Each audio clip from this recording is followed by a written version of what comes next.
particle of mass m is moving along the side of a square of side A with uniform speed v in the xy plane as shown in figure. Which of the following statement is false for the angular momentum vector L about the origin?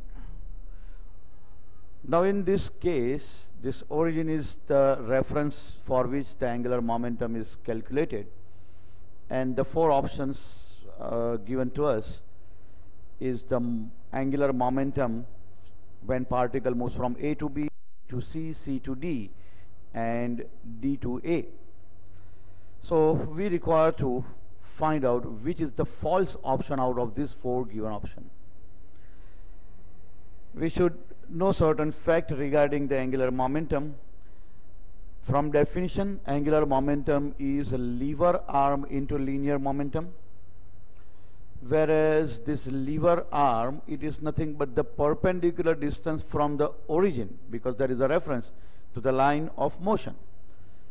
For an instance, if the particle, if you want to calculate the angular momentum when the particle moves from A to B, then this becomes the line of motion, and perpendicular distance from the origin to this line will be this, so this becomes the lever arm.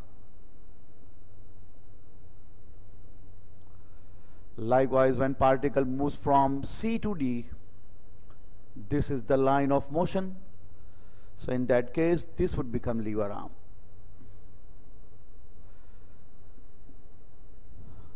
Product of lever arm and the linear momentum gives us the angular momentum about the given reference.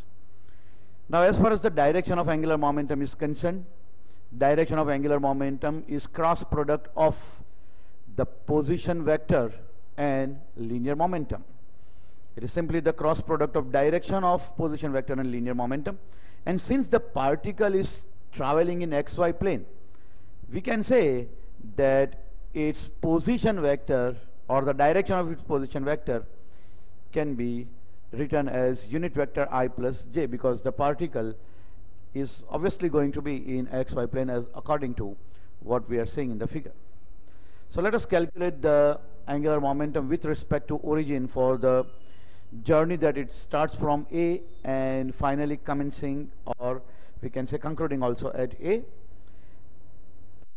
when the particle moves from A to B. Now when the particle moves from A to B, we can see that this becomes the lever arm, and the value of lever arm is equal to R. Apart from that, the linear momentum, value of linear momentum is equal to mv. So if this is the lever arm, then we can simply say if this is 45 degree, then this will become R by root 2 from trigonometry. So R by root 2 into mv, that would be equal to the value of angular momentum about this origin point. As far as the direction is concerned, it will be cross product of the position, that is I plus j, into direction of movement of the particle or direction of linear momentum.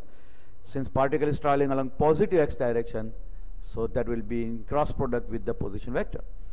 On solving, we get angular momentum as mvr by root 2 into unit vector minus k when the particle moves from A to B.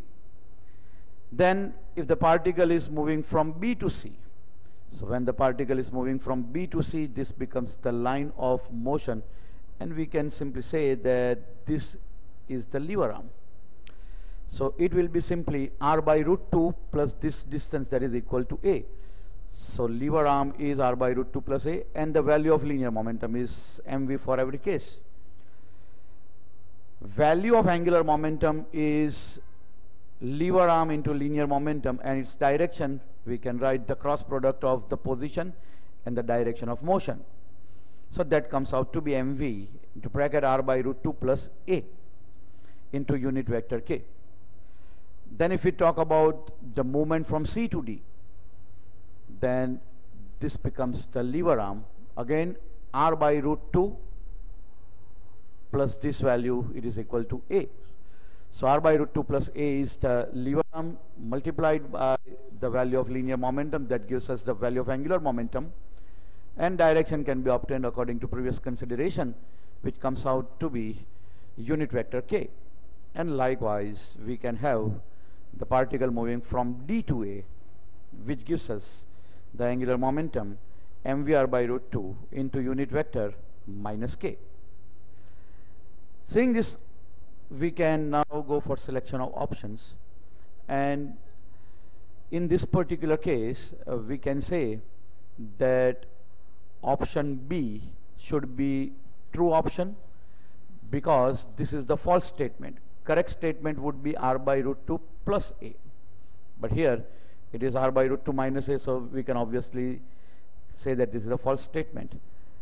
Apart from that, in this particular case, this option D can also become correct option, because while moving from D to A, the angular momentum comes out to be mvr by root 2 into unit vector minus k, but here in this option it is given mvr by root 2 into unit vector k. So there are two possible answers in this particular case.